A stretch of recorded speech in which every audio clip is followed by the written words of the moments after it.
Bendiciones y bienvenidos una vez más a nuestro devocional con la Biblia abierta. Como siempre les comentamos y les decimos, para nosotros es de gran gozo el poder compartir este espacio, este tiempo, y que ustedes tengan a bien el recibir, el oír y el compartir este devocional. Esperando como siempre que la palabra recibida sea de edificación para cada uno de ustedes y que la misma sea ayudándoles y fortaleciendo de una manera especial. Queremos empezar el día de hoy no sin antes decirles: nuestro más sincero deseo es que todo lo que emprendan y hagan con vuestras manos sea prosperado y bendecido. Bienvenidos todos en esta hora e iniciamos con la parte que nos corresponde en el día de hoy.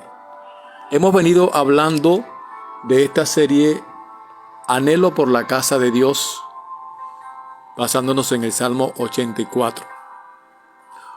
Hemos venido compartiendo sobre los utensilios del tabernáculo y hoy vamos a hablar de uno de los utensilios que está en el atrio, como es la fuente de bronce. Leemos la escritura, la palabra de Dios en Éxodo capítulo 30, versos 17 al 21. Y dice la palabra de Dios de la siguiente manera: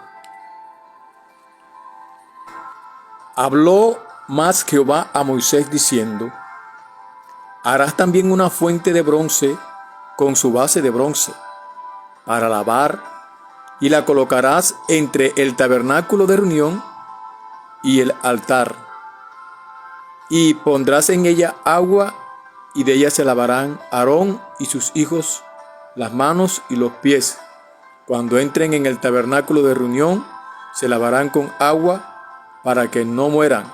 Y cuando se acerquen al altar para ministrar, para quemar la ofrenda encendida para Jehová, se lavarán las manos y los pies para que no mueran, y lo tendrán por estatuto perpetuo, él y su descendencia por sus generaciones. Hablando del tabernáculo y sus partes, las partes fundamentales del mismo, que son el atrio, el lugar santo y el lugar santísimo. Y decíamos que en estos lugares había o estaban los utensilios, y que cada uno de estos utensilios tenían una función específica, y entonces compartíamos en el atrio y veíamos los utensilios que estaban en el atrio, que eran el altar de bronce según Éxodo 27, 1 al 8, y la fuente de bronce según Éxodo 30, 17 al 21, y también está en Éxodo 38, verso 8. Y dice la escritura lo siguiente: también hizo la fuente de bronce y su base de bronce, y de los espejos de las mujeres que velaban a la puerta del tabernáculo de reunión. Ya compartimos y vimos que era el altar de bronce y su significado, y lo que representa este elemento para hoy día. Hoy veremos entonces lo que era y cuál era el propósito del segundo elemento que encontramos en el atrio, como es la fuente de bronce. La fuente de bronce estaba situada entre el altar de bronce y el tabernáculo. Esta fuente no servía para ofrecer sacrificios, pues los sacrificios se hacían o se ofrecían en el altar de bronce. La función de ella era para alabarse. Esto era lo que Aarón y sus hijos debían hacer cada vez que entraban al altar para ofrecer sacrificio. ¿Qué significa para nosotros hoy día esto de la fuente de bronce? Esto de lavarse las manos y de lavarse los pies indica nada más y nada menos que purificación. Y al llegar a Jesús somos limpios, somos purificados para poder tener acceso al lugar santísimo o estar detrás o después del sacrificio. Y nosotros obtuvimos este acceso fue a través del sacrificio de Cristo Jesús, quien tiene la garantía para nosotros de purificar nuestras vidas con el lavamiento. Y al lavarnos y al purificarnos, esto nos hace aptos para estar ante el Padre Celestial. Recuerda que Jesús dijo estas palabras en Juan capítulo 14, versículo 6. Yo soy el camino, yo soy la verdad y la vida, y nadie viene al Padre sino por mí. El mismo Jesús en el Evangelio de Juan capítulo 13 nos muestra la eficacia del significado de la fuente de bronce. Al celebrar Él la última cena con sus discípulos, Él se levanta de la mesa y se pone a lavar los pies de ellos. Y Pedro, que estaba allí, se oponía a eso.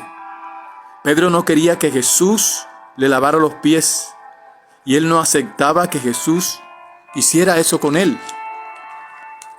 Pero Jesús le dice, el que está lavado no necesita sino lavar los pies, pues todo es limpio, según el Evangelio de San Juan capítulo 13, verso 10.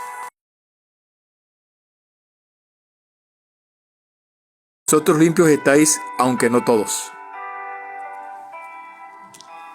Lo que Jesús le quería decir a Pedro es que el que tiene todo el cuerpo lavado, purificado, es decir, que ha pasado por el nuevo nacimiento a la conversión, no necesita o no era necesario repetir lo que ya se había realizado o se había hecho una vez y para siempre. Pues ya Cristo los había lavado, los había purificado. El apóstol Pablo escribe a Tito en cuanto a esto, en el capítulo 3 de Tito, versos 4 al 7, y miremos lo que dice la Escritura. Pero cuando se manifestó la bondad de Dios nuestro Salvador y su amor para con los hombres, nos salvó no por obras de justicia que nosotros hubiéramos hecho, sino por su misericordia, por el lavamiento de la regeneración y por la renovación en el Espíritu Santo, el cual derramó en nosotros abundantemente por Jesucristo nuestro Salvador, para que justificados por su gracia viniésemos a ser herederos conforme a la esperanza de la vida eterna. Esto es lo que nos hace caminar con el lavamiento, en la purificación, lo que hace que nosotros caminamos en fe hacia lo que hemos obtenido o hemos heredado a la herencia de una vida eterna. Pero ocurre demasiado a menudo que muchos creyentes, a causa de la carne, que está aún en ellos, porque ninguno puede decir que no está en la carne o que no vive en la carne, pues andamos no conforme a la carne, como estamos en el mundo, pero no andamos conforme al mundo. Pero estamos en carne. Y como el individuo, como el hombre, a pesar de haber reconocido a Jesucristo, sigue caminando en su debilidad, que es la carne. Y muy a menudo peca. Y ha manchado sus pies en el camino, en el transitar. Y esto no se trata de convertirse de nuevo, sino que sus pies en el caminar, en el transitar de la vida cristiana, se han ensuciado y se tienen que lavar. Y cuando el individuo lava los pies, acepta su falta, y acepta que necesita un lavamiento, entonces viene la restauración, la purificación nuevamente, el reconcilio con el Señor. Ahora, el Señor muestra por medio de la palabra que el que ha faltado debe confesar la falta. Según 1 de Juan capítulo 1, verso 9. La Escritura dice: si confesamos nuestros pecados, Él es fiel y justo para perdonar nuestros pecados y limpiarnos de toda maldad. El apóstol Juan está aquí hablando de que si confesamos, o sea, cuando cometemos el error aún en nuestro caminar diario en Cristo, cometemos la falta, entonces ¿qué tenemos que hacer? Confesar nuestros pecados a Él, a Dios. Y Él mismo es fiel y justo para perdonar nuestros pecados. Entonces hay que ir a Cristo. Una vez que el rescatado acepta su falta y confiesa, o sea, que haya ensuciado sus pies, puede tener derecho nuevamente al lavamiento de los pies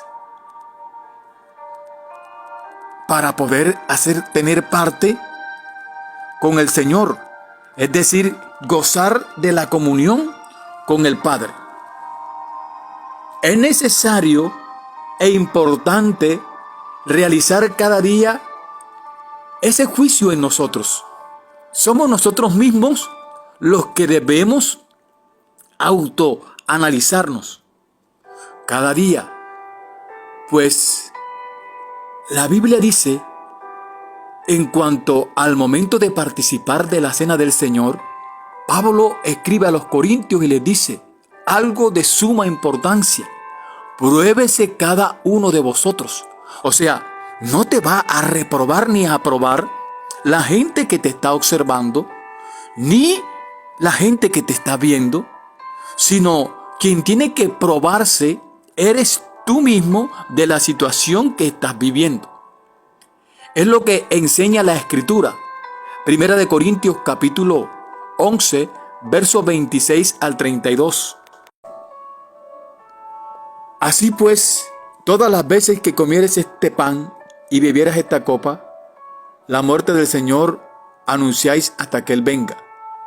De manera que cualquiera que comiere este pan o bebiere esta copa del Señor indignamente, será culpado del cuerpo y de la sangre del Señor. Por tanto, pruébese cada uno a sí mismo y coma así del pan y beba de la copa.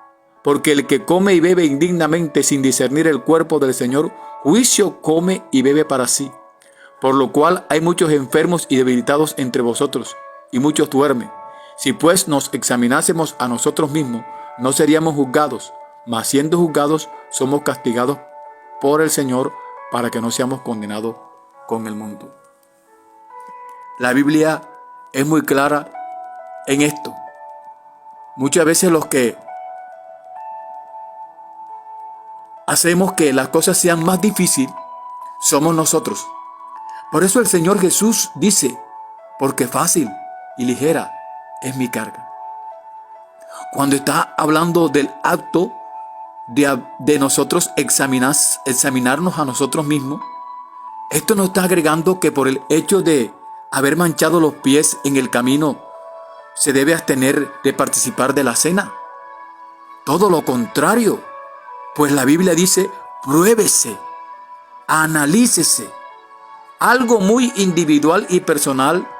Y dice: y coma a sí mismo del pan y beba de la copa. Recordemos que únicamente la obra de Cristo es la que puede acercarnos ante el trono celestial. Esto es por su gracia.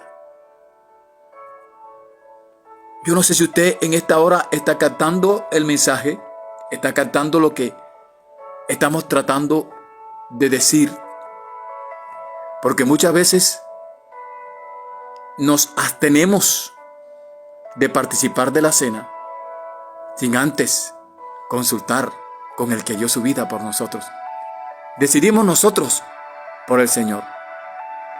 Amado, el descuidar nuestro diario vivir y el probarnos a nosotros mismos y participar de actos no agradables ante Dios, esto nos espera en un acto del juicio, pero del Señor. Pero dice la Escritura, cuando habla, mas siendo juzgados, somos castigados por el Señor. Hay una expresión aquí muy fuerte para que no seamos condenados con el mundo. ¿Por qué? Porque tú no eres del mundo, eres pertenencia de Dios y Dios no va a dejar perder a los suyos. Por gracia te compró, por gracia te amó, por gracia te rescató, por gracia te salvó. Entre los corintios había muchos creyentes que estaban así como lo describe la Escritura, pues la misma Biblia lo dice. Hay entre vosotros muchos enfermos, debilitados, aún muchos duermen. O sea que había entre los corintios hermanos creyentes, aún en la iglesia, estaban débiles, enfermos, dormían, es decir, estaban muertos. Y ellos, al dejar de participar de la comunión con el Señor, esto los hacía aún más débiles y más vulnerables ante las acechanzas del enemigo y de las incertidumbres que presentan las circunstancias cada día. Una oveja que está sola, apartada, suele dormirse espiritualmente. Y cuando está dormida espiritualmente, es mucho más difícil volverse a Dios en compañía de los suyos. Porque una oveja enferma se aparta del rebaño y puede tender a dormirse. Y de lógica que es mucho más fácil presa del enemigo. Por eso es necesario tener la comunión con el Señor y con los hermanos. Y por eso estamos hablando de esta serie anhelo por la casa del Señor.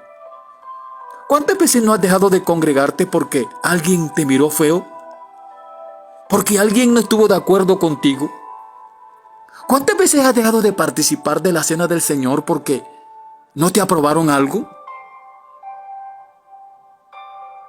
Amado, cuando nosotros estamos solos, no participamos de las cosas del Señor, escúchame bien, somos mucho más fácil presa del enemigo que cuando estamos juntos, que cuando estamos allí unidos, que cuando estamos protegidos por el Señor, que cuando estamos guardados por nuestros hermanos. Por eso es necesario tener la comunión con el Señor, tener la comunión con los hermanos, estar juntos y en armonía con la congregación, con el cuerpo de Cristo, según lo dice el Salmo 133. Y esto es lo que decíamos en días pasados, no dejando de congregarse, como algunos al enfriarse tienen por costumbre. Observemos para terminar algo aquí de suma importancia. Creo que lo que hemos visto hasta hoy ha sido demasiado importante para cada uno de nosotros y que haya edificado nuestras vidas. Pero fíjate que dice que la fuente de bronce había sido hecha con los espejos de las mujeres que velaban a la puerta del tabernáculo de reunión. Éxodo 38, 8. Esto indica, primero, los espejos nos hablan según Santiago capítulo 1, versículo 23 de la palabra de Dios, la cual pone en evidencia nuestras faltas, o sea, la suciedad de nuestros pies. Y segundo, las mujeres que velaban o se hacían a la puerta del tabernáculo de reunión con aquellos que buscaban a Jehová, según Éxodo capítulo 38, 8. También hizo la fuente de bronce y su base de bronce de los espejos de las mujeres que velaban a la puerta del tabernáculo de reunión. Tenían un corazón dispuesto para Él. ¿Cómo gozaban de su presencia? A ellas les fue fácil abandonar gozosamente por el Señor lo que era objeto de vanidad en sus vidas. Oh, santo es el Señor. Cada palabra que encontramos, como te decía en días anteriores, cada una de las frases, de las palabras que encontramos en la Escritura, tenemos que saber discernirlas a través del Espíritu Santo y que podamos entender lo que el Señor nos quiere decir a través de ellas. Estas mujeres que velaban a la puerta del tabernáculo venían a la reunión porque sabían que ahí estaba la presencia de Dios. Estaba el arca que significaba la presencia del Señor. Y algunos de pronto tenían temor de acercarse, pero ellas con corazones sinceros, con corazones humildes, con corazones llenos de gozo, se acercaban a estar en la presencia del tabernáculo de reunión. Ir al culto es agradable. Ir al culto es de suma bendición. Perderse del servicio del culto es desagradable. Como te decía en días anteriores, yo no sé si usted ha podido alguna vez autoanalizarse a sí mismo cuando ha dejado de asistir a un servicio por X o Y motivo y usted de pronto ha empezado a sentirse como si algo le hacía falta. Esto era lo que les pasaba a aquellas mujeres. Cuando era el lugar de ir a la presencia de Dios, no es que escatimaban nada para estar allí y estaban allí, en la puerta del tabernáculo, porque allí había algo especial. Y esto fue fácil para ellas, porque algo les garantizaba que al llegar a ese lugar había paz y tranquilidad. Por eso el salmista dice: yo me alegré con los que me decían, a la casa de Jehová iremos. Un hombre agradecido, una mujer agradecida, un hombre que ha sido lavado, ha sido purificado, siempre en agradecimiento busca al Señor y va ante su presencia y entra por sus puertas con acción de gracia. Amado, amada que me escuchas, no te dejes mover por cualquier circunstancia. Y si estás pasando por momentos difíciles, te animo en el nombre de Jesús que te levantes y eches hacia adelante y avances, porque el dador de la vida te está esperando, a pesar de que tus pies se hayan ensuciado. Y Él quiere lavarte los pies. Esa es la fuente de bronce que está esperándonos para que nuestros pies sean lavados y podamos descansar en el Señor. Que el Dios del cielo te bendiga, que el Dios del cielo te guarde. Y recuerda, como siempre te digo, que el Señor te ama en gran manera. Bendiciones en Cristo Jesús y hasta una próxima oportunidad.